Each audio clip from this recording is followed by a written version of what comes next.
এজন ব্যক্তি বিলাসী গাড়ীত তেওঁৰ গন্তব্যস্থান অভিমুখে আৰম্ভ কৰিলে তেওঁৰ যাত্ৰা। তীব্ৰ বেগেৰে তেওঁৰ সেই যাত্ৰা আগবঢ়াই লৈ গ'ল। অলপ দূৰ যোৱাৰ পাছত হঠাৎ এটা শিল আহি তেওঁৰ গাড়ীত লাগিল।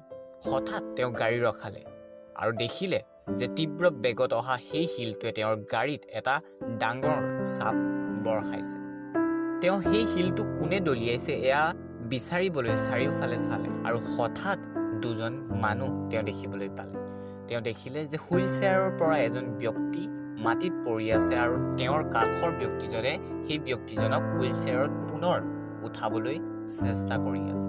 সোধা পোছা কৰি তেওঁ গম পালে যে হুইল চেয়াৰৰ পৰা পৰি যোৱা ব্যক্তিজনক উঠাবৰ বাবে আনজন ব্যক্তিয়ে যথেষ্ট চেষ্টা কৰিলে। বাৰে বাৰে চেষ্টা কৰাৰ পাছতো তেওঁ সফল নহ'ল।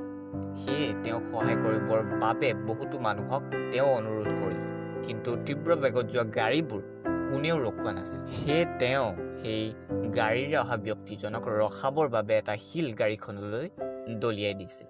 বিলাসী গাড়ীত অহা সেই ব্যক্তিজনে দুয়োজনকে চিকিৎসালয়ত আগবঢ়াই থৈ আহিল। চিকিৎসালয়ৰ পৰা ওলাই আহি সেই বিলাসী গাড়ীৰ চালকজনে দেখিলে যে তেওঁৰ গাড়ীত এটা ডাঙৰ দাগ লাগিছে আৰু যথেষ্ট দূৰৰ পৰাই এই দাগটো অতি স্পষ্টভাৱে জিলিকে।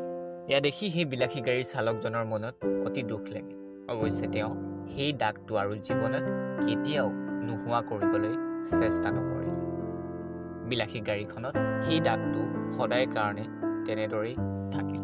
প্ৰিয় বন্ধু, বহু সময়ত হয়তো আমাৰ জীৱনত এয়াই হয়। বহু সময়ত হয়তো আমি জীৱনৰ তীব্ৰ বেগত আশে পাশে থকা মানুহবোৰক পাহৰি যাওঁ আৰু সেই বিলাসী গাড়ীখনৰ চালকজনৰ দৰে এনে এটা মুহূৰ্তলৈ অপেক্ষা কৰোঁ য'ত তীব্ৰ বেগেৰে এটা শিল আহি আমাৰ গাত লাগে আৰু চিৰদিনৰ বাবে আমাৰ সেই ভুলৰ কথা প্ৰত্যেক মুহূৰ্ততে মনত পেলাই থাকে। হয়তো সকলো পাহৰি নহয়, সকলোকে লগত লৈ আমি আমাৰ গন্তব্যস্থান অভিমুখে আগবঢ়া উচিত আৰু আমি জীৱনত ইমানো বেগী হোৱা উচিত নহয় যে ঈশ্বৰৰ ইংগিতকো আমি আওকাণ কৰোঁ আৰু এটা শিল আহি আমাৰ জীৱনত পৰে।